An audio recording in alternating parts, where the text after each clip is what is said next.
was out here. Do you need a pen? I do need a pen. Because what we're doing now is those people who joined the show prior to it actually, the credits actually kicking off. I have a pencil. That'll work. Any kind of writing implement will work. Whatever. They get entries into the fart jar. So we have Karen Knight Lane. That wasn't even a normal pencil. That was like... It was vintage. That was serious. That's why I didn't school. That's why I didn't want to take it, because I was like, oh man, it's probably worth money or something. I was in 8th grade for about a half a second. And Robert Nasta. Don't judge my pencils. No, it just made me realize how old I am. That's all. It kind of hurt. Well, you need to tell me that. I have a pencil that has my football team on it. And William Trumbull, Jamie Lardner. We will get you guys in a second. All right, let's go ahead and go to my camera. I don't use Hey, good evening, everyone, and welcome to this week's edition of Monster Vision. We're going to kick off the show here in just one quick second, but we're just going to let you know that tonight we're going to talk about the history and evolution of Halloween. Don't worry, we're not going to dive real deep into it. We're just going to have a little fun talking about where it came from, and we're also going to talk about some Halloween things from around the world.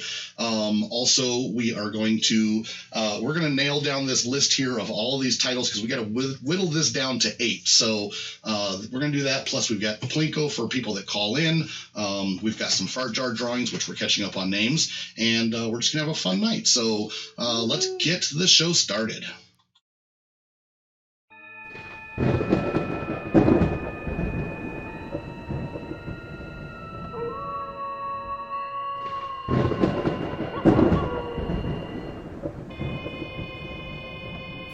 Do you know what the most frightening thing in the world is? Sam! They're coming! They mostly come at night. Mostly. I'm afraid! Don't be afraid! No, be afraid. Be very afraid. They're here. It's all true. The boogeyman is real, and you found him. Roll up its skin, or else it gets the hose again. Now clear your mind. It knows what scares you. It has from the very beginning. I like to dissect girls. Did you know I'm utterly insane? She just goes a little mad sometimes. We all go a little mad sometimes. I am the devil, and I am here to do the devil's work. There is nothing to worry about. I'm your #1 fan. Movies don't create psychos. Movies make psychos or create us. Listen, asshole! No, you listen, you little bitch. It's alive. It's alive. It's alive. We have such sights to show you. What's in the box? The box. You opened it. We came. What an excellent day for an exorcism. I see dead people. You know, it's just occurred to me we really haven't had a completely successful test of this equipment. No sense worrying about it now. Why worry? Each of us is wearing an unlicensed nuclear accelerator on his back.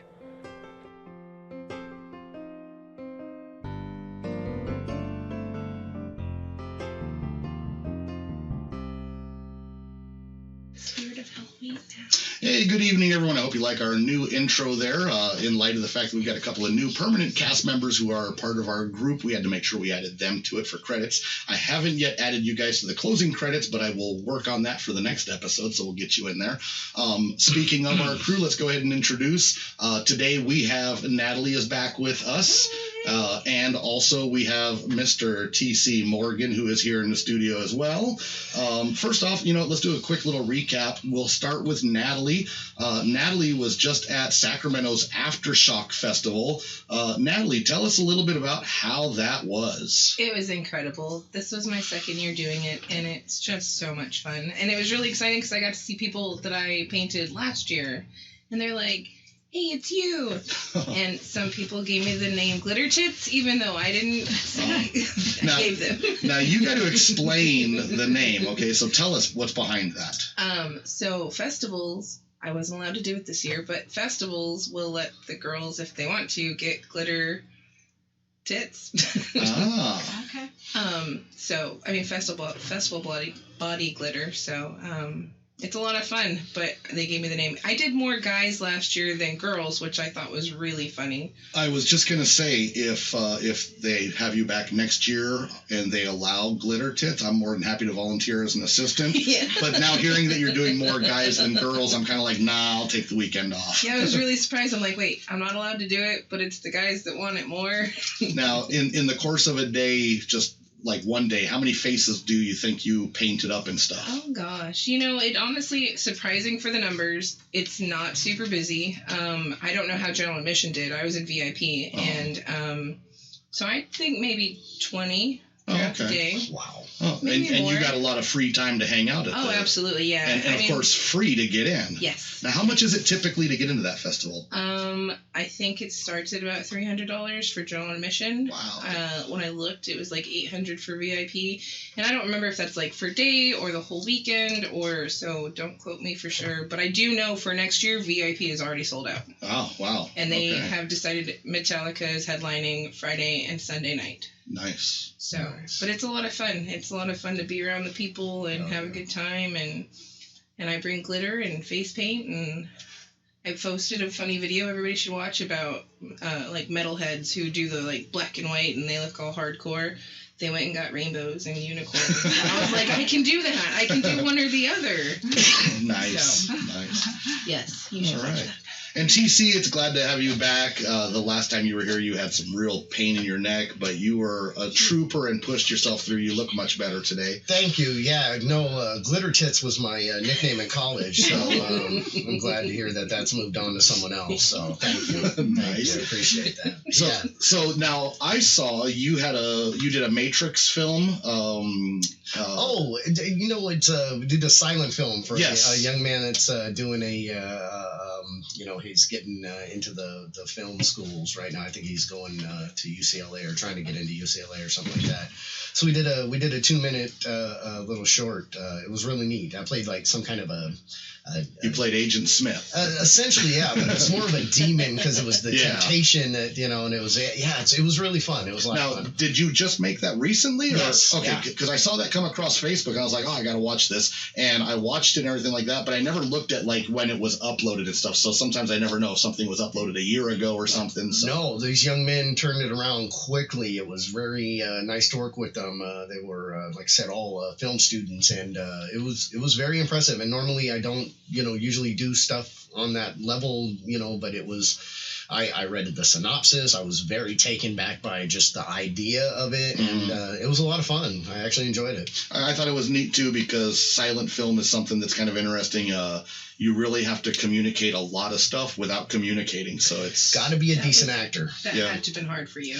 My wife bet me like $100 that there was no way I could shut up for 2 minutes, and, I got to be honest, there she would have won, but that's cool. The film had no sound, so haha. It's kind of like that Twilight Zone episode of the guy that has his vocal cords cut so that he can go 1 year without talking.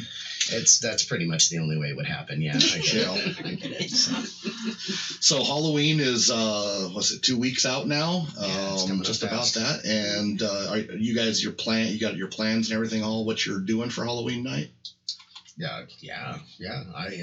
I'm going to be doing an event here in Sacramento at the Classy Hippie Tea Room on Broadway, I believe it is. That's really close to my house. Well, come on down. Yeah, and that was another thing. I saw you posted a few days ago. You had a whole list of events coming up. Yes, I'm a busy kid. On Halloween itself, it's the Reefer Rangers are doing a showing of Dracula and Night of the Living Dead, both the original versions, with the trivia, I believe, and stuff. So I'm going to dress up. We're going to have some fun.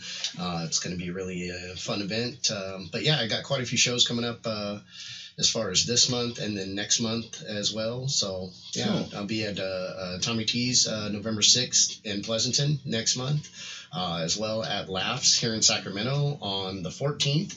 And then we are going up to Paradise to do a show with the Paradise folks up there, and I'll be headlining that show actually, which is a real honor, and super interested and going to have a good time. And then back down on the 22nd, we'll be in Sacramento doing a show at Stab. So, yeah, trying. Nice. It's better than just sitting around watching Maury Povich. So. That is true. I do that anyways. I'm going to admit I have absolutely no plans for Halloween.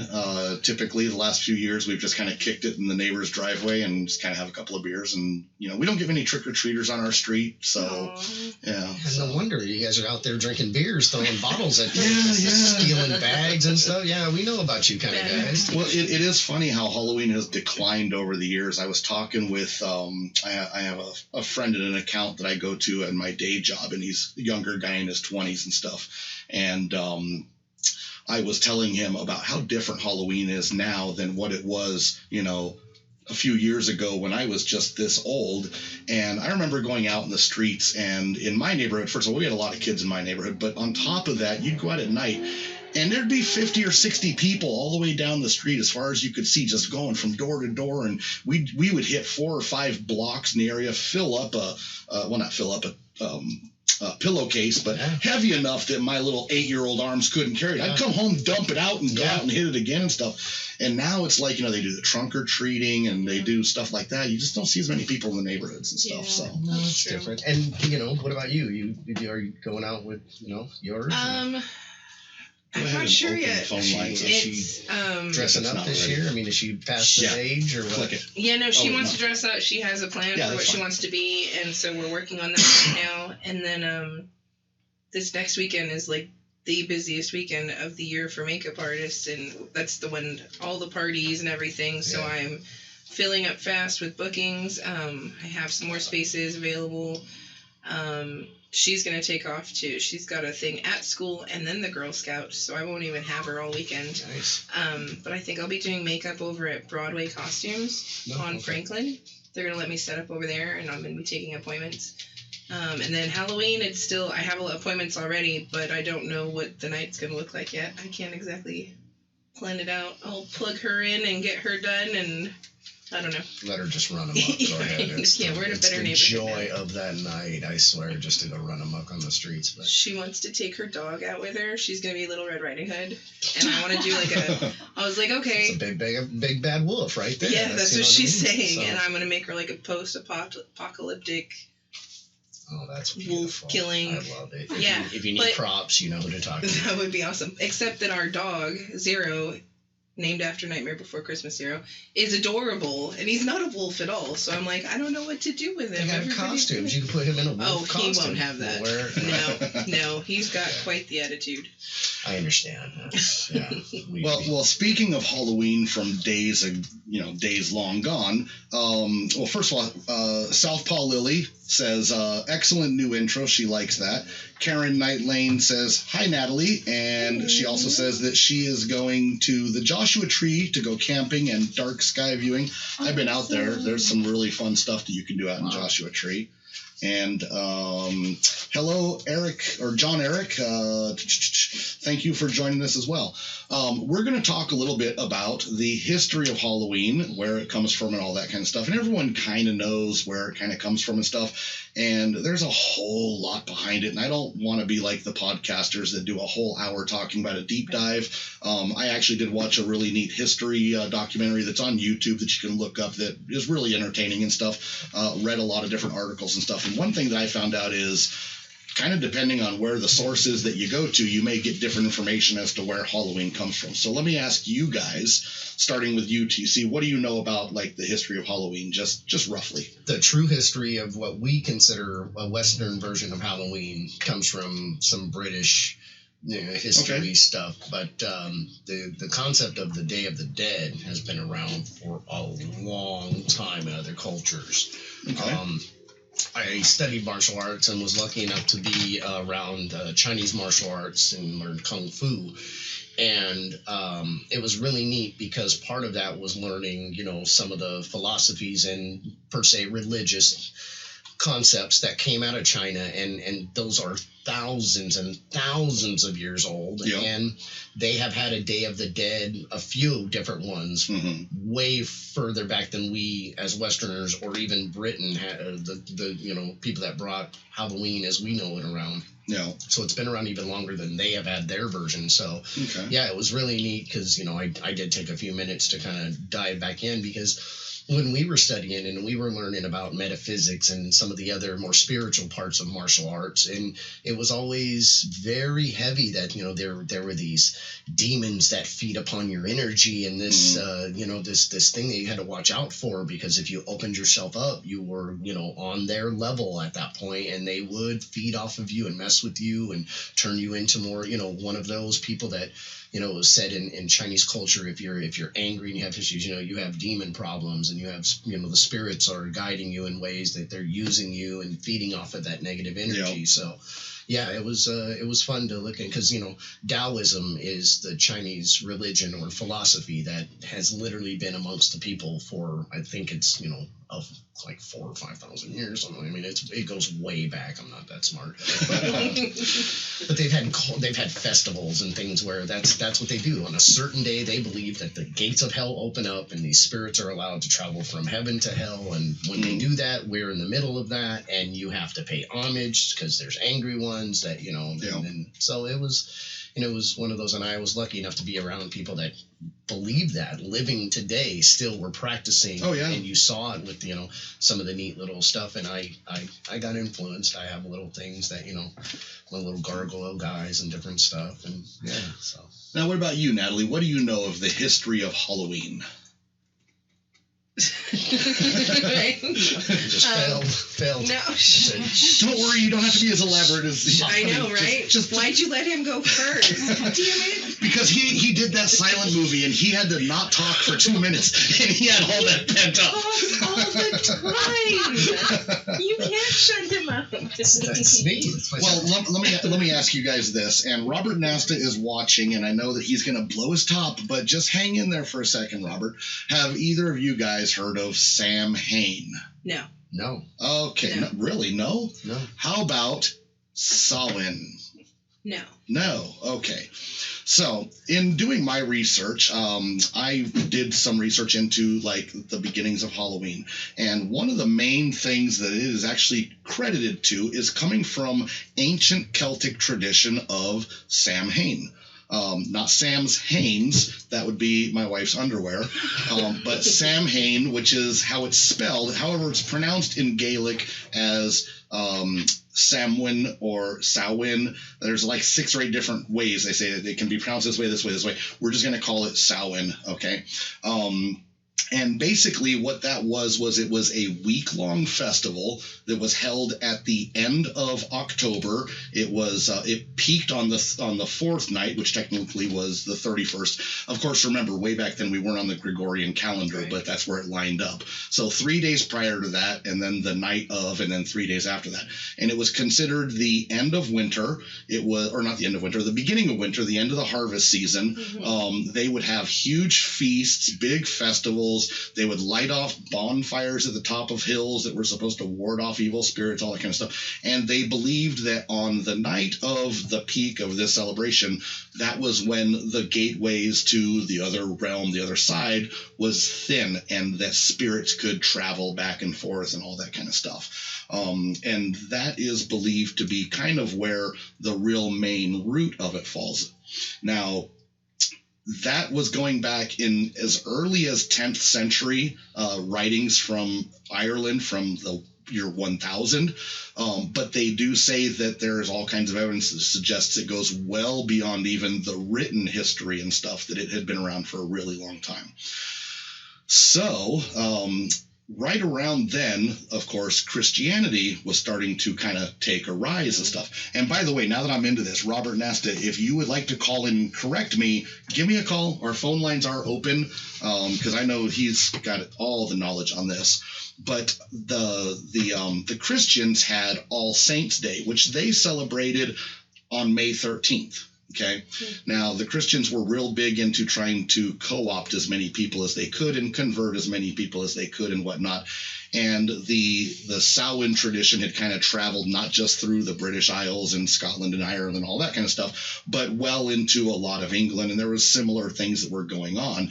And as the Christians came across it and they realized that, hey, if we're going to convert these pagans, we've got to find a way to kind of get them to come to our side. So they basically took the original All Saints Day and moved it from May 13th to November 1st. And it's almost kind of like the Christians came along and found this group of pagans, and they're like, hey, you guys should join our religion and be a part of Jesus. Yeah, good. Let's take a call. And when they showed up, they were kind of like, 1 second, caller. We'll be right on with you for 1 second. It's almost like they'd come along and say, hey, you should join and worship Jesus. We got a festival that's just like yours. You get to do all the same fun stuff, but you just got to, pray to Jesus and stuff. So party with Jesus. All right. So, hey, hello, caller. Are you there? Yes, I am. Is this Robert? Yes, hey, it is. Robert, it is good to hear from you again, sir. How are you doing? I'm doing good. How are you guys? We are doing absolutely awesome. So now I know that you are far more Irish than I am, and you, why don't you set the record straight? Tell us a little bit about Samhain. What you said was pretty straightforward. The reason why people confuse Samhain and Halloween is that Halloween's the first. It's actually the last day of the Irish calendar year, but it's the day before Samhain. Mm-hmm. Because Samhain literally means November. I mean, it literally means summer's end, but it's the term for November. But the reason why they have the 1 week thing, which you mentioned, is, and they would have that 1 week of festival, is because it ends on the 7th, and the reason why they picked the 7th is that is, right between the equinox and the solstice. Yep. So festivities pretty much go all season, all month, because by the end of November, Ireland is buried in snow anyway. Very cool. So they have that 1 week where they practice at all of the big festivals and festivities involving it. And like you said, then Christianity came through, and that's the greatest thing that Christians ever did with marketing, where they're like, we're not going to say your religion's wrong. We're going to say, oh, hey, it's just like ours. So like, we do that too. And that's kind of what Christians have done, and that's how it's spread. It's actually I know TC mentioned the concept of the Day of the Dead. That's interesting. Like in South American culture, they always had a Day of the Dead. Yeah. That was in the middle of the summer. Oh. But today, it's November 1st. And the reason is because when the Italians came over, who were Catholics, and they brought early Catholicism to Mexico, they were like, oh, it's like All Souls Day. So we're just going to take that day that you guys already have, that some South American pagans have, and just Christianize it and just kind of put it in the end of October. And now today it's like prospered as its own complete culture and like holiday in its own right. But yeah, so Christianity pretty much just kind of comes through and bastardizes other holidays. It's about what they do, but because of that is why throughout the Middle Ages why we have all of these traditions and holidays that survived, because if they weren't Christianized, then they wouldn't have been absorbed by the masses and taken into society, and we wouldn't really have them today. Yeah. And I got to admit that being that I am roughly half Irish, I'm very proud of the fact that our people are the ones that kind of got the whole ball rolling. So well, it's funny because, like you said, the influences that get around, like Hong Kong. Hong Kong has Halloween. Oh, okay. Because they're, because of Britain, because of the influences that came in through there. But the rest of the culture celebrates their specific. I mean, they have 4 main festivals that have basically relate back to, like we said, the Day of the Dead or Days of the Dead kind of, and that's through their religious beliefs and stuff. But yeah, Hong Kong, we party up on Halloween, because Britain got in there and influenced the crap out of them with their Catholic beliefs, and that's how it is. Britain got in everywhere. It's what they do. yes. Now those shipping lines. English are the most interesting because England invaded every single continent on the planet to hunt for spices, and then decided that they don't like any spices. Yeah, I mean, and it's terrible. But I mean, it's like, I mean, you can look at like a map, and England has invaded every country but like 3. But so England and Christianity is largely, for all of the negative things that were brought with that, they're largely responsible for just diversifying cultures across the board, because they'll take like this concept from one region and bring it somewhere else, and then they'll bring their concepts back to this other place. So it's like, for as much as Christianity did against the pagan movement, it also kind of spread all of those traditions. Yeah. Some good old-fashioned sharing. So now, Robert, let me ask you, Halloween coming up, what do you have planned for Halloween for yourself? Actually, I'm going to be working a convention down in Tampa. You guys should totally come by. It's the exact opposite end of the country. We'll leave right now. We'll be there soon. Yeah, exactly, right? I mean, for me, it's a 12-hour drive, so for you guys, it's certainly a little further. Mm-hmm. But no, I'm going to be down there. We do a big horror convention every year, and we always have a number of celebrities that will be vending my products. But that one's called Spooky Empire. Oh. They do it twice a year, actually. It's one of the bigger horror conventions they do. They got like a big line of various celebrities and such. I don't really care much about celebrities. I will stop by Elvira and tell her about your show, because I recall you mentioning. You tell her TC loves her. TC loves her. Yes. I will let her know. I'll drop a personal phone number on you later. You just let her know. I'll tell you, Elvira is what caused me to enter puberty for sure, 100%. Yes. Well, hey, Robert, since you're calling in, guess what? You get to play PLINKO. PLINKO. Yes, we forgot to talk about it in the beginning of the show, but everyone who calls in, we let them take a run down the PLINKO board. We have several different things that are on there, and one of them is actually a mask that's sitting right here next to it. We also have a coffee mug and a T-shirt. So, first thing you need to do, sir, is give us your pick of which slot you want to be dropped down 1 through 7. We'll go with lucky number 6. Number 6. All right. Drop it down there, hun. Boom. All right. And what do we have under that? 5. Hey, that means you get 5 entries into the fart jar, sir. Oh, nice. The fan appreciation, recognition, and thanks. I'm just going to put RN because I know who Robert Nasta is. I'm going to do it real quick because everyone who's watching, we are going to be doing a fart jar drawing in 1 second. And who knows, this fart jar drawing that we're going to do in just a moment is actually going to be for your choice of a free T-shirt. The way this works basically is if we draw your name, we will announce it right now. You don't have to actually watch the show live in order to win. You can actually watch it tomorrow. But the trick is you have 24 hours or until 8 p.m. tomorrow evening, Sunday night, to message me via Facebook Messenger and say, hey, you drew my name out of the fart jar, I win. And then you give me your information and we send you the thing. So can you hand me the jar there real quick? Yes, sir. Those of you who are paying attention, we emptied this out of a bunch of names.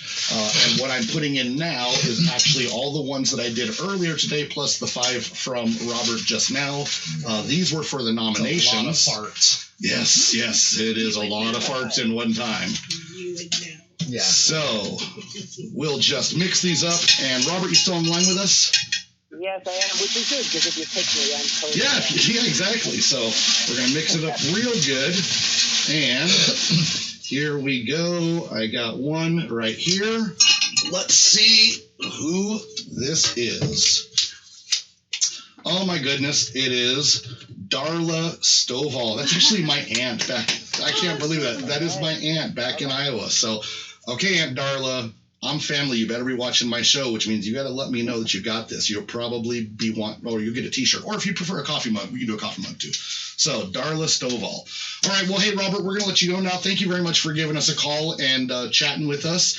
And as always, thanks for watching the show too. Of course. Thank you, guys. Putting it on. All right. Well, you take care. Later, dude. Thanks. You too. Bye. So, earlier this week, I have a Facebook friend that I don't know if you guys have ever heard of, but I know within the mask making community, he's pretty well known. His name is David Lady, and he is actually a mask maker, a haunt organizer. Him and his wife, Laura, she is a very experienced, very good hair puncher for masks and stuff. He's been in the mask world for many years, and he's a really, really great guy. He does this little thing on YouTube where he publishes reviews on mass-produced masks. Now, I know that a lot of the times in our studio here, we really try to promote the independent artists, independent mask makers and stuff like that. And we kind of shy away from the mass-produced, made-in-China stuff. However, I really like what he does, and I look at his videos as a piece of art themselves. And so and him and I started chatting, and I asked him, would you mind if we ran some of your stuff? Because number one, he's got like probably the largest mask collection in the United States, if not the world.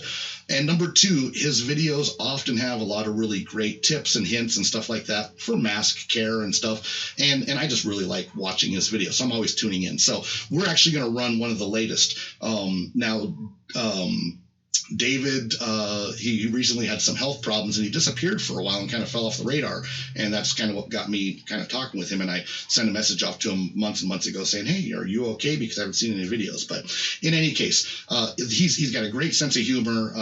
Really love watching his stuff. So those of you who are watching the show, look him up. He's Mask Wizard on YouTube. And he's a lot of fun. If you want to learn more about some of these masks that are out there, if you are a collector of the off-the-shelf type masks, you definitely want to watch his stuff. So let's go ahead and run his latest video.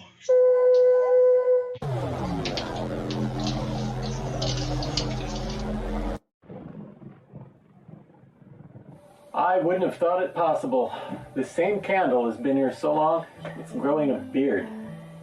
Oh, hello. Welcome once again to the Library of Horror Hotel, where it's time to look at another good-looking Halloween mask for all your haunting needs on Creepy Cheapies with Dr. Lady. I'm Buddy Hackett, and today, you know what? There's a good joke in there somewhere, Buddy Hackett. That, you know, I mean, like Hackett, like there's a pun there, a horror joke.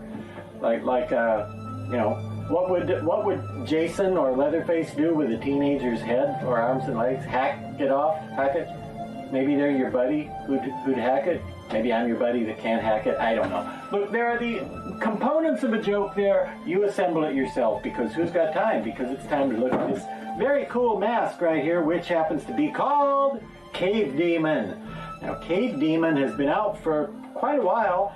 I believe it first came out around 2013, 14, somewhere in that neck of the woods. But as of 2019, it was still in production from the folks at Ruby's Costumes. This is part of the Mask Illusions line from Ruby's, and it's not one of the very oldest Mask Illusions masks, because some of them were around, well, long before that.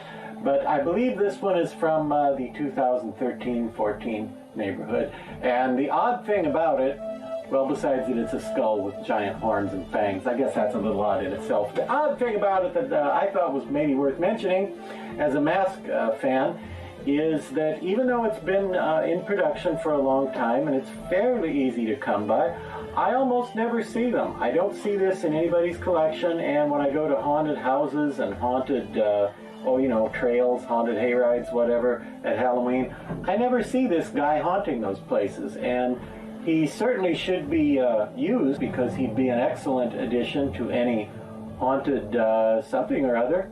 Don't you think? Now, this sells for around 25 or 30 bucks, which is pretty great for this nice of a mask. The only thing I would warn you about, the only caveat, is that it is a Ruby's mask, and Ruby's likes to crush their masks down using the technology that the tall man uses in Phantasm. Likes to crush them down, smash them up, but don't necessarily lose hope in that case, because you can usually stuff them out into shape, and I like to sort of overstuff, which I have done here, using these soon-to-be outlawed plastic bags from supermarkets, places like that. I like to stuff them out and kind of overstuff them for a week or two, and then you can take that excess stuffing out of there, and they're probably going to just, snap right back into their shape pretty well. Let's look at him again without 5,000 shopping bags wadded up in there. Okay, here he is. Look, it has eye holes and everything. Okay, so you could actually see out of it. Now, if I were going to wear this, I would probably either just use a shredded robe, like a Grim Reaper robe, only sort of torn up and mangled looking, would be nice. I know Zagoni's has a good one called, I think, Rotting Gown, I think they call it. But it's made out of a burlappy kind of material, and it's got a nice shredded torn look to it. I might go with that, or I might cobble together something along the lines of a warrior, like somebody from Army of Darkness. Sort of a medieval fantasy Lord of the Rings looking costume might be good for him, with some armored parts and some fur. Anyway, the problem about crushing the mask, and I shouldn't just pick on Ruby's alone, because there are other mask companies that do that. When they have these things in storage in the stock room or the warehouse, or while they're in shipping in the mail, they're like completely smashed out of shape. Don't do that to the masks. Kids, please don't do that at home or here either. And let me just explain something to you. If you have to crush the mask up for a while, like you have to cram a large number of masks into a tiny space, and you really have to do it, you can get away with it if it's not a prolonged, extended period of time. If you're going to mail it, okay, it'll be a couple of days in the mail, it'll probably be fine. But even then, I would suggest at least crush them in a way that is symmetrical. That is, see, if I'm doing this, I'm tucking the back side in there and crushing it. If I crush it like that, any leftover visible signs of the crushery will be at least symmetrical. And when you take it out of the package, it's going to pop back out into shape pretty well. Some masks, it depends on the design. Some of them, I would say, crush them from front to back, and it would be okay. But the thing that Rubies and some of the companies do is they just just pile them in on top of each other, and they end up like this. See, like crushed at a 45-degree angle, or a 130-degree angle, or something like that. That's bad, because then, see, instead of having your line down the middle, if there is any sign that it was folded up, then it's going to be crooked. And especially if it's got eye holes cut out where the folding happened, that will cause problems down the line, because it'll give your mask a case of lazy eye, as we call it in the mask world. So if you do have to smash them, don't smash them crooked. Smash them sort of evenly. Take that into consideration. Now, the paint on this thing is phenomenal for something in this price range, and I did not touch this up at all. It actually looks this good right out of the package. So I think hats off and horns off and skulls off to Rubies for coming up with such a nice mask as the Cave Demon. Even though he does have the problem that, you know, he looks like the head of a demon you'd find in a cave. But even though you're buying a head in a cave, you might get exactly the opposite, by which I mean a caved-in head, because Rubies likes to do this when they ship their mask. But again, you can probably, and another thing you can do besides stuffing it for a week or two is, look at that, there's still some paper in there. You can use a blow dryer, heat it up a little. Sometimes that will help them pop back into shape too, but just don't store them that way indefinitely, crushed out of shape.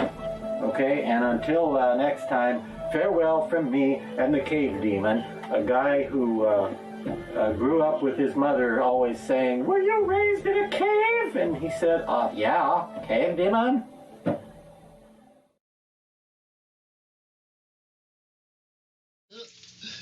A little bit more. There we go. All right. So that was David Lady, again on YouTube. He is... Sorry. Oh, that's okay. That's all right. He is known as Mask Wizard on YouTube. He's got a whole ton of those videos. So if you enjoyed that, look him up, watch some more of his stuff on Facebook. Send him a friend request and let him know that Uncle Monster sent you. So... all right. You know what? TC is a big fan of old-time horror, and he volunteered. Last time we actually stuck him with a title. This time he suckered himself into this, and he is going to give us his thoughts on a 1959 movie known as The Head. So, TC... tell us a little bit about this movie, which I watched earlier today while I was getting everything set up. Oh my God. First of all, I feel sorry for you. So recently, I was lucky enough to be at the closing of Dimple Records. It was a heartbreaking moment. And then go to... but I was able to get a bunch of free DVDs out of it. I recognized the crappy horror movie section immediately and grabbed as many as I could. One of the titles I grabbed was The Head. with a name like that, you would think this would be a good movie. If you know what I mean. This movie kind of made me feel weird in many ways, and not the good ways. Okay? I'll be honest. This movie was really, like, creepy. And I don't mean scary. I mean, like, if you were a chick in 1959... these dudes were not to be hung around, okay? Like, this is the reason why there are rape whistles, okay? I mean, self-defense for every woman should be a common thing, and that's what the video is teaching you. I am sorry, as a father and a husband, that just, this one really got to me. It's kind of like, Dr. Frankenstein decides to make a girlfriend movie. It's really, it had weird, like, I don't know. I don't want to get into it too much, but there's a hunchback nun nurse. I mean, I'm glad to see there was some equality, that finally it was a female playing the hunchback, but still very odd, not gonna lie. And, you know, after watching it, it seemed like a really bad voiceover movie, like currently done, like they were gonna, like I was just waiting for somebody to make some really bad jokes, but they never came. And the editing was like a first-year film student had gotten a hold of this. I mean, it was beautiful.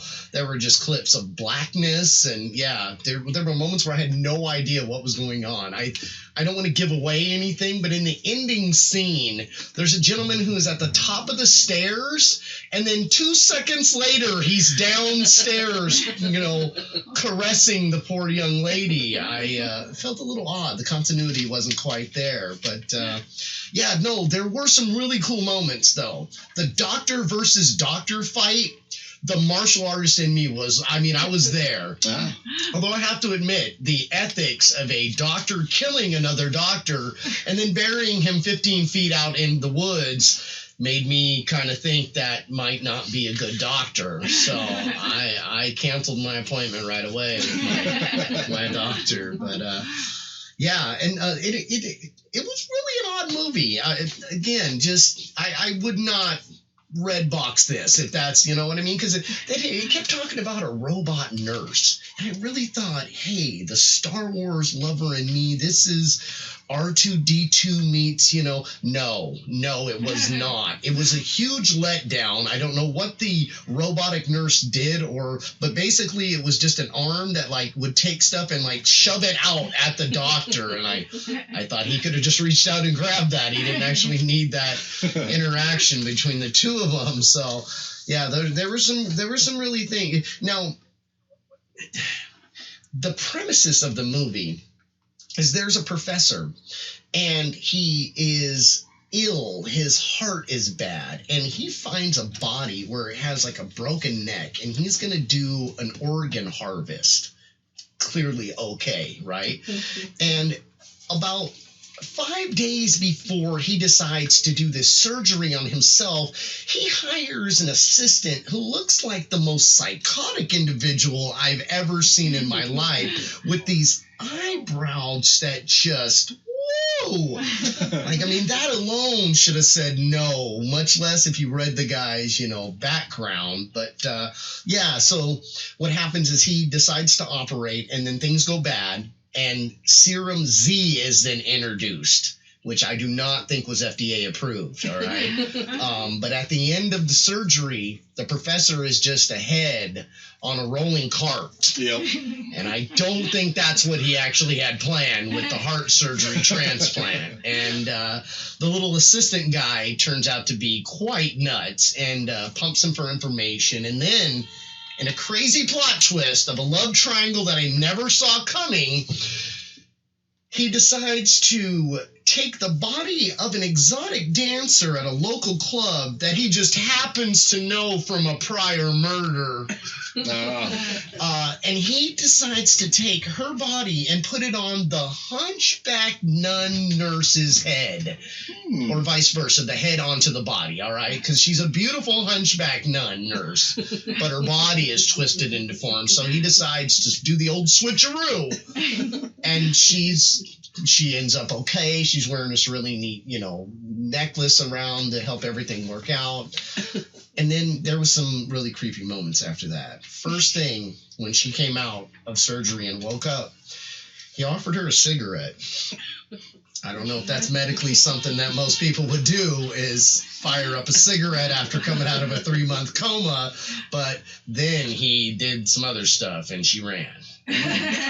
Got away. Luckily for her, I think her kung fu was good. So, but yeah, Lily, the dancer's body on. Let me make sure this is Irene. Yes, the hunchback head. It was kind of demented at that point, and I just kind of went with it. It really, what it felt like for a moment was like a Dr. Evil, background, like an origin story for Dr. Evil almost. It was really weird. And then there were shots of the moon. And the guy would stare at the moon, and I kept thinking is he gonna change into a werewolf? And this movie's gonna get good? And then it didn't. And eventually it comes to a horrible end where he does stare off at the moon, and then just decides to jump off the roof. Now, if that spoiled it for you, I'm sorry, but if you didn't see that coming, maybe this whole genre just isn't for you. But I do want to say that every woman should probably carry mace. Or after watching this, maybe a bazooka. But yeah, I would give The Head 0 out of 5 stars. Not a good movie. But I will, on this occasion, I have autographed the inside sleeve and written a little note inside there for you. And this can be yours. You can win it today through the PLINKO or a fart jar, or just anyone that wants this can have it, because I'm never watching it again. Well, I'll tell you what. Let's go ahead, since you're holding it and you got the fart jar next to you. Let's do a fart jar drawing for an autographed souvenir from the show. Okay. And so go right ahead. Okay, I'm going to fart. All right, so get ready. Natalie knows about this. God. That's how, makeup artists know things. Uh-oh. Do we have a drum roll, or is this just me? Let's see. Okay. Hang on. We do have a drum roll. That was impressive. Now if I can just get that in my comedy. Christina Bolma. I want to make sure I get that right. If I mispronounced your name. Christina Bolam. Bolam. I am not well read. I know who that is. I used to work with her actually at Kohl's. So Christina, if you happen to come across this, you get an autographed DVD as a souvenir from the show. Great movie. But you have until 8 p.m. tomorrow to reach out to us. Please call Christina. Please. Please call. Take it off his hands. I can't take it back home.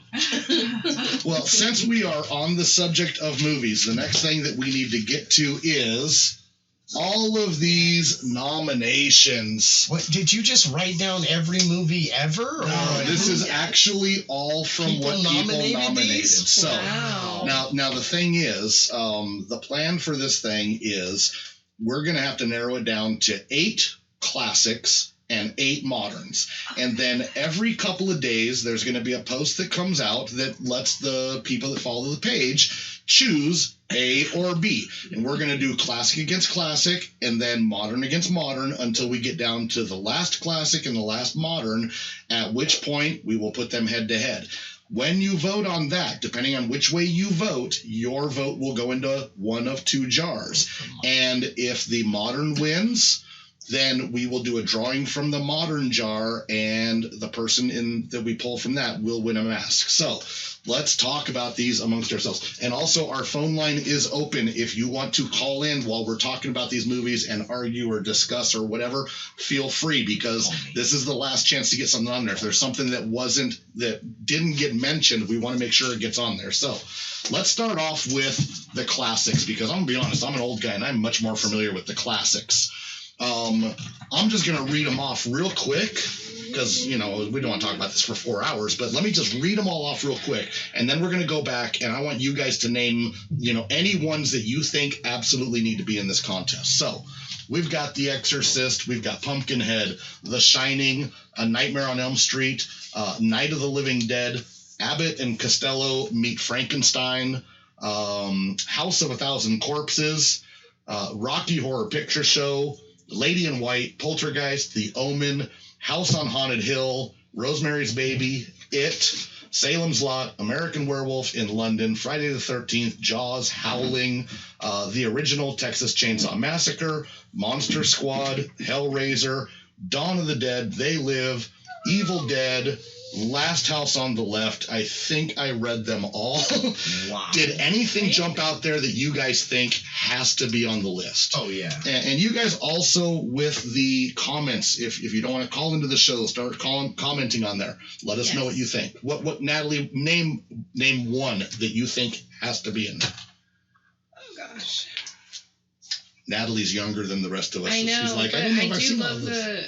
Oh, gosh, I'm trying to think. I thought about this a while back, too, when we were talking about it. Just one. Don't worry, there can be 8. No one's going to hit you if you're wrong. TC might. I mean, I'm trying to think of... You couldn't... I immediately... Okay, TC, go first. I'm serious. Yes, I'm sorry. I have a list. Do I have to just say one? Just name one right now. Okay, Nightmare on Elm Street is the greatest movie. Like, seriously? Are you even kidding me? Okay. Do I need to go through all the awesome people that were in it, from Johnny Depp to John Saxon, who was in a Bruce Lee movie? That alone should be like winner. Okay. Okay, I will second your nomination on that. So, Nightmare on Elm Street, it is a classic. Robert Englund is the man. I mean, all right. Now, Robert Nasta is on there, and he is voting for House on Haunted Hill and Jaws. Okay. I can dig the House on Haunted Hill. We talked about that a few episodes. Oh, Natalie's got the one. Okay, Natalie. Poltergeist. Okay. What do you guys think? Poltergeist? Classics? Oh, yes. Absolutely. Okay. I mean, that's one of those that, like, yeah, no, I was in junior high when that came out, and it was the you had to see movie. If you didn't see Poltergeist, you were not cool. And if you're not old enough to remember when the TV event, the TV channels turned off, and you got nothing but that white screen. Yes. That's how old some of us are, and I'm still scared of the white screen and tennis balls, okay? We'll leave it at that. All right. Hun, you're off camera, but come on, name a classic. Get one in there. Which one? The Shining. Yes, yes, absolutely. We'll back that up. Except that I hate horror movies, so that's probably the only one on that list I've actually maybe seen. Yes, she gets scared way too easily. No, that's a great movie. No one ever told her that they're just movies and it's just make-believe. Somebody's calling. Okay, we got a call. Hello, caller. Thank you for calling. What's your name and where are you calling from? This is David Head from Utah. Hey, David, how are you doing this evening? Doing awesome. Just loving your show. Hey, thank you very much. I'm assuming that you are calling to argue for a title. Is there something there on the classic side that you are defending here? What's going on? Now, on the classic side, House of the Thousand Corpses actually shouldn't be on there. That's what I was... Did I put that on the... No, wait. It's on both sides. It's a classic. Did I put it on the wrong side? It should be on modern, because it's pre-1990. I'm sorry, after 1990. Oh. No, wait. Oh, you know what? You're right. I did it wrong. House of 1K. Yep, there you go. Okay. You had one job. And I did have it. I did have it on the other side. Yeah, nice. Good eye, dude. Jeez. So, okay, cool. Well, okay, that being said, now that that's been corrected, is there something you'd like to throw in that spot? You know, you have to have the worst horror movie, Troll 2. Troll 2? Oh, my God. No. You know nice. What? I'll tell you what. Give the man credit. That is a really bad movie. Yes. I'm not going to red underline it unless I get at least 5 people who get comments that say, yes, we want to put it on there. That's a tough one. So... All right. Well, hey, David, thank you very much for calling. You got a Plinko. Yep. David, what part of Utah are you in? In West Valley City. West Valley City? Is that up north or down south? It is about 10 minutes away from Salt Lake. Okay. All right. Nice. Awesome. Yeah. All right. Well, guess what? You get to play Plinko. Let me go ahead and go to our Plinko cam here. And, again, we have a mask up on the board. So you need to pick a slot first off. Numbers 1 through 7. Please pick a spot. Oh, fantastic. Let's do number 1. Number 1. All right. Here we go. Money. Boom. And what did we landed there in the second one? What is that? Oh, you got the second chance. So leave that off. That means you get a second drop. Again. So go ahead again and pick 1 through 7. 4. Our man going to the middle. Oh, big bucks, no whammies. What's wrong? What do we got there? You won the mask! You won the mask! Nice! The mask. Congrats! Crap! Nice, Dave. Way to go. You're going to be scaring the heck out of people. Oh, no way. Oh, my gosh. All right. Hand me that mask real quick because I want to show it real fast so that everyone gets a chance to see it. Nice. Second chance and won the mask. I mean, dude. So this is worm food, and the lighting is not real great in here. It is signed. This is actually the second pull from the master mold. It is a haired mask, all that kind of stuff, and he's got all this goop coming down and stuff. And it comes just as you see it right here. So what you need to do is jump on Facebook. If we're not already friends, send me a friend request or whatnot. Look me up on Messenger on the regular Facebook, not the Uncle Monsters thing, because that messenger on that is real wonky. But send me your information. I need your name and address where you want this shipped to, and I cover the shipping and everything, and I will get that off in the mail to you this Monday, sir. Congratulations. Nice, dude. And hey, seriously, as an actor and somebody that's worn some masks and some different makeup, I was a zombie in a Resident Evil movie. That mask is awesome. Can I borrow it? It looks it just from seeing it on here. Sorry, that'd be our dog. Yeah, that's too hounds of excited hell in here. Don't worry. We got all excited, and now she's totally blown again. Congratulations, David. Thank you so much. Oh my gosh. All right. Well, hey, thanks for calling, and thanks for watching. Oh, absolutely. It's definitely going to be a regular watching your shows, man. Great. Thank you very much. Awesome. Thanks, guys. All right. Now, back to our board here. I'm going to throw one out there that is one of my favorites. It has been a favorite since I was a kid. Hera, go lay down. We all got excited because he won the mask, and she's like wanting to come in. So this has been a favorite, and I am going to American Werewolf in London. Yes. I mean, no self-respecting contest of classics would miss having that one. So, all right. So that is 1, 2, 3, 4. All right. Let's jump over to the modern stuff. Okay. Little palate cleanser. Right.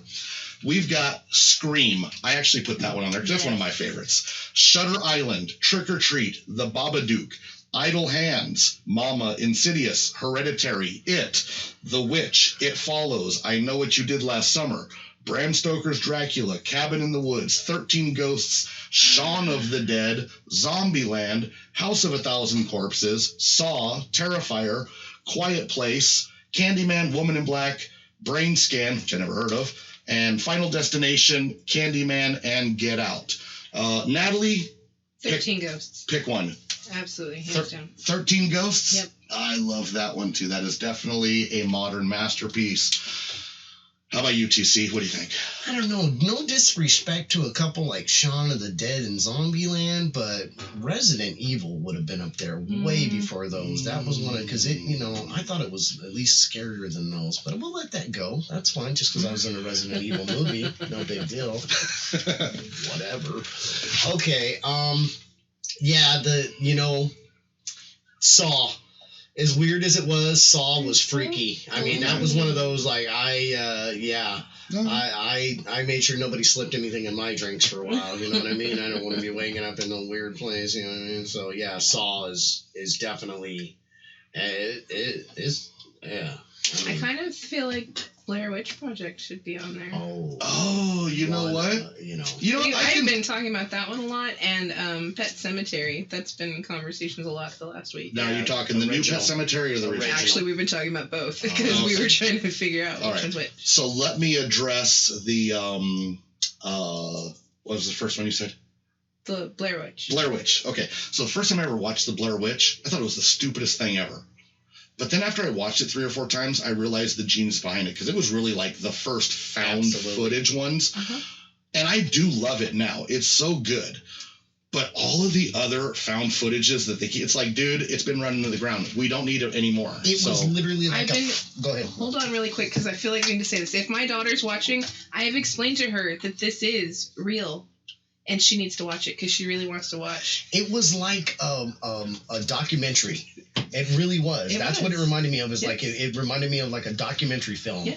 And that's what I think some of us that and I watched it with friends who half of them thought it was real. Yes. Was like, no, that wasn't like that really happened. And I'm like, you guys, you got to be kidding me! Like we scared him into going and hanging out at the cemetery later that night just to creep him out even more because they were so into it. And it was a good movie. I'm not gonna lie. I was living in North Carolina when that came out, and there were so many arguments among people about whether it was real or not. And people for the longest time were going, "No, dude, that's not a movie. That was a real thing that happened." And it wasn't until the girl that was in the movie actually was on an awards show on MTV that everyone's like, "Oh my God, she is just an actress." So yeah, you know what? Okay, so we got that down there. I am gonna go back to. I'm sorry that Resident Evil wasn't nominated, but you know what? Cool. I'm gonna underline Shaun of the Dead. That's a comedy. I know it's a comedy. It's a great movie. But it's part of that genre. Okay, so yeah, okay. Do you disagree? Funny and scary. That was one of those where they're literally making fun of the zombie movies that we all love and respect. And I love the movie. Now, as comedic wise and all that, my wife and I love the movie, and that's one of those movies like it's funny. It's funny, but So let's let the audience guess. Okay, we've got 580 viewers roughly. What I want to see is just start hitting that heart button if you think that comedies should be allowed in this tournament. Hit the thumb button, even though it's a thumbs up, it'll be a thumb button if you think that we should take the comedies out of this. So just start going nuts on it and tell me what you guys think. So Robert Nasta says Zom rom-com. Yes, they have their own names. Okay, maybe you're right. Maybe the comedies should be on here. Maybe we should make it strictly just scary movies. Yeah. So I don't know. We'll see. So okay, Sam, is there any of the popular modern ones that you've even seen? I'll move out of your way.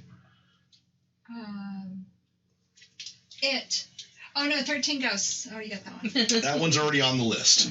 But Zombieland's not scary. Well, that's what we're trying to decide with the viewers. And I'm seeing an awful lot of hearts that are popping up that are saying that they want, comedies allowed. I would go with It. Well, that didn't scare me. The new It or the old It? I've seen them both. So. Okay, well, do you want to nominate both? Yes. Okay. So we have the potential of having an It versus It. I'm good for that. And you're welcome. The original to me, it was it was scary. It was scary. When it came out, the original got me. I haven't seen the new one, so I've only seen parts of it. I didn't get the opportunity to sit down and watch it all the way yet, but okay. Yeah. There's another one on here that I really like that took me a bit to kind of grow on. Cabin in the Woods. Yeah. So should that be one of the top 8? Is there raining blood in that one? That's the one where it's like a reality game between heaven and hell, and these unsuspecting teenagers are put into this cabin in the woods where all the monsters come out of cages. It's all pre-planned behind the scenes. I don't know. First time I ever watched it, I was like, that was really stupid. But then when I realized that it really is kind of a tongue-in-cheek take on the horror genre, but yet it's really gory and it's got some amazing special effects. Then I was kind of like, you know what? I can dig it. So, what do you guys think? Yeah? That was all right. Oh, Karen Knight says the book was better than the movie for It. There you go. All right, so we got 1, 2, 3, 4, 5. We got 6 on the classic, or 6 on the moderns. You know what? I really liked the Insidious movie. I thought that was scary as hell. That was genuinely good, scary going into the other, whatever they call it in the movie. Yeah. What do you guys think? We got a few more spots we got to fill up here. Trick or Treat should be. That's a classic. That's a modern classic? Yep. I haven't seen it. Have you seen it, TC? No. I was just more looking at Candyman. It seems it's on there twice. And if any movie was written on the same board twice, that's a pretty good indicator that something's up there. Well, I noticed that among the posts that I put out there was like 4 different people that all named Trick or Treat. So even though I haven't seen it, we will go ahead and put like Trick or Treat on there. The Halloween movie. You know, another one that I also haven't seen, but multiple people nominated was Mama. Has anyone seen Mama? I haven't gotten to see that yet. No? Okay. I don't know because I haven't seen it, and I'd hate to agree, even though a few different people all named it. So I don't know. Like I say, Candyman was one of those. I have seen that, and I've met the gentleman that played in the movie, and to the day he's still, it's one of those where like you wanna he's not him, but like this really like creeps me out. Is it only 8? Is what? Up to 8? Yeah, I think we're on 1, 2, 3, 4, 5, 6, 7. 7. Okay, so we need one more in here. I appreciate your Candyman, but sure. Final Destination, man, like every single time I'm behind a vehicle that's got something, I live in fear all the time around the world in life in general because Final Destination and all those movies. I can't lie, a lot of people, I travel, some of us comedians travel together, and a lot of them talk like we'll get behind something and they're like, hey TC, can you just and I'm like, calm down. They're like, oh my god, it's gonna tell us. And I'm like, okay, maybe we took that a little serious. Everything, all the movies they made. You fear everything in the world now. I'm afraid to be in here. Yep, absolutely. I'll tell you, I love the Final Destination. I love the whole series, and I love the way that they present the whole thing because it's horror, it's scary, it's suspenseful, it's all crazy and stuff like that. But at the same time, you're sitting there going, what's going to happen? And they keep going like, oh, this is going to fall, and then no, it's not. And then, oh, this is going to happen, no, it's not. Then this is going to happen. And then right when you think, oh, that guy's actually going to live, they wipe him out.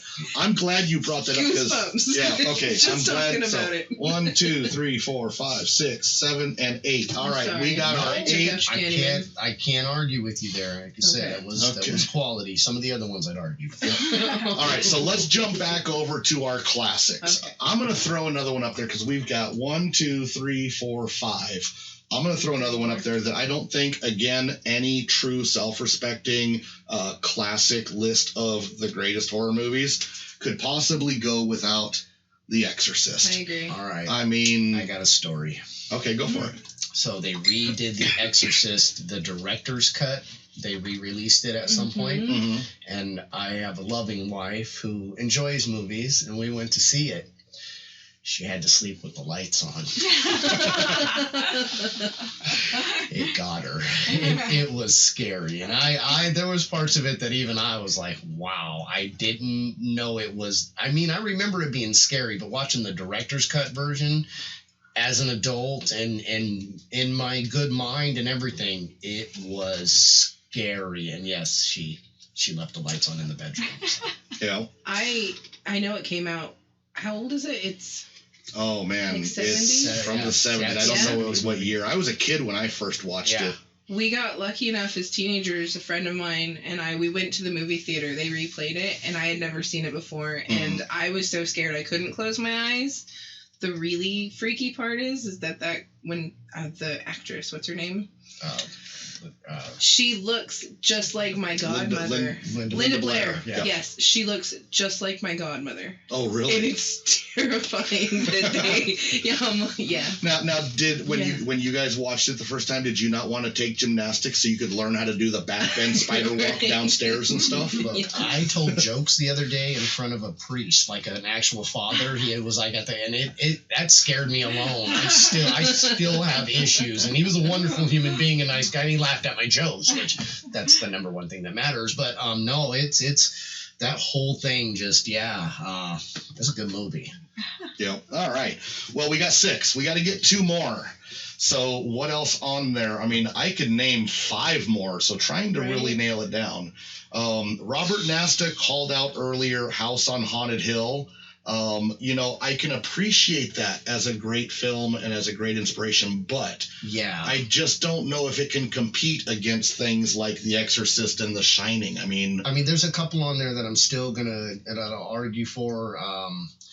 Hellraiser was a great movie. Mm-hmm. They Live was truly one of my favorite movies. I don't know if I put it in as scary as much as one of the best sci-fi movies. I mean, come on, it's Rowdy Piper. I mean, I'm looking at things. And I'll fight you. I'm just saying. Don't be talking about Rowdy Piper. Yeah. But no, I mean, Friday the 13th and Hellraiser, and then The Howling is kind of like a sleeper to me. I have been in the business long enough to be around a couple of people that I got to see and introduced to that had something to do with that movie, and that is a phenomenon. I'm a werewolf guy. Like, don't even misunderstand me. If we're doing werewolves versus vampires, I'm werewolfing it. Okay, but.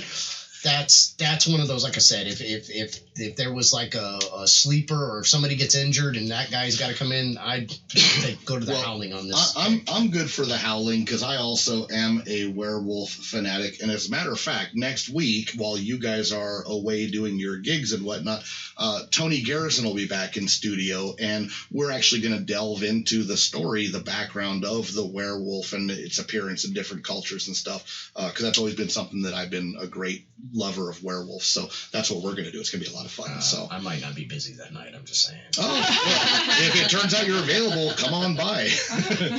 All right. 1, 2, 3, 4, 5. All right. 6, 7. We need one more. We need one more out of all of those. What do you think? Friday the 13th. Friday the 13th. The original with the mom and the whole because that was the freaky twist that got you. Yeah. I've met some of the actors that play Jason. I mean that's a great character, and you're right, like that's what I mean. It's got that Michael Myers type of, it's got the Freddy Krueger, he's got the, all of that. But the first one where you found out it was his crazy mom, that had a little bit of the originality of Psycho in it, and yet there were people getting hacked up. And wasn't Kevin Bacon in it?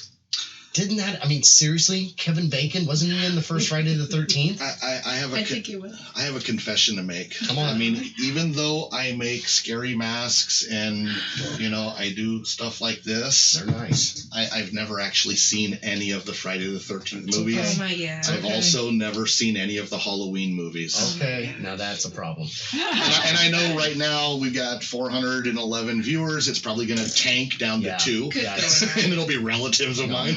I've seen them all, so let's get that out of the way. 1, 2, 3, 4, 5, 6, I was 7, born on 8. Friday the 13th, nice. So I love it. I remember my 8th or 9th birthday.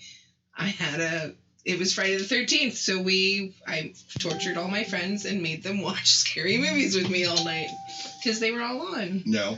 Yeah, that was my birthday. Sam's birthday is also on the 13th, and every so many years around, it comes on a Friday. Nice. So, all right. Well, okay, so there we go. So the way this is going to work, again, I'll just explain it real fast, is we're going to, in the next several days, it may take me a bit to get this going, but you're going to start to see posts come up that enable you to vote A or B.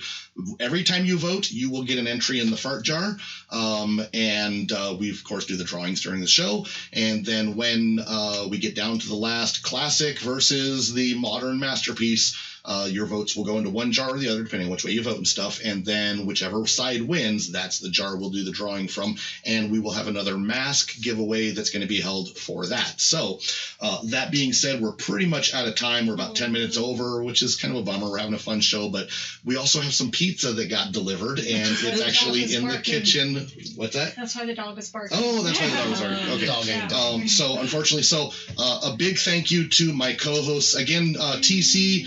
Shout out some of the dates for some of the events you got going on. My birthday show at Tommy T's, November 6th.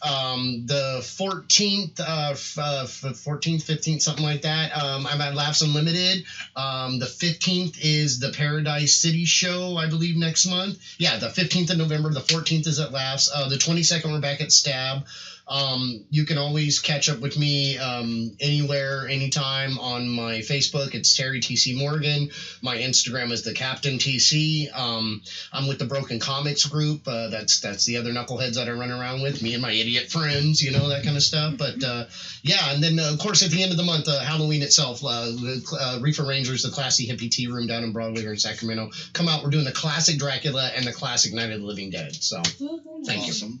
And then Natalie, of course, course, thank you again for coming in. I missed you guys. 1,000 Word Studios. Yep. And you have appointments available for doing makeup? I'm still taking appointments for next weekend, for Halloween, anything in between. I will make it work. Cool. So I think I'll be down at Broadway Costume. If not, I'll be at my house. Either way, they're really close. Call me, text me, message. I mean, whatever. she made me look pretty once. That's that alone. That was a lot of work. And we have links. We have links to her website and her Instagram and all that in the description of this video, so you guys make sure you check that out. Also, if you enjoy watching the show, we do this about every other week. We will be back next week again. We're going to be talking about werewolves. We're going to have more prizes, more giveaways, more fun. We are going to be talking about werewolves, how, where they come from, how you become one. We're going to talk about them in pop culture and movies and stuff like that. And it's going to be a fun show. If you want to support the show, go to UncleMonstersPlace.com. You'll see that I have a store there. It's an Amazon affiliate store. Anything that you buy from there, we get a small percentage. We also have a merch shop. And if you go into the description of this video, there's a little merch shop there where you can get some really cool t-shirts and stuff like that. And again, through the end of this month, any shirt or any object you buy from the merch shop, if you choose it in a pink color, we're actually donating 100% of the proceeds that we would normally get from that shirt to breast cancer research. So, support that whole thing and stuff. So, in the end, again, thank you guys, and a big hand to my wife for running the computer here. You can see her a little bit right here. And of course, thank you all for watching and supporting us. We really appreciate it. And until we meet again, stay safe, and as always, stay scary, my friends.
You're still here?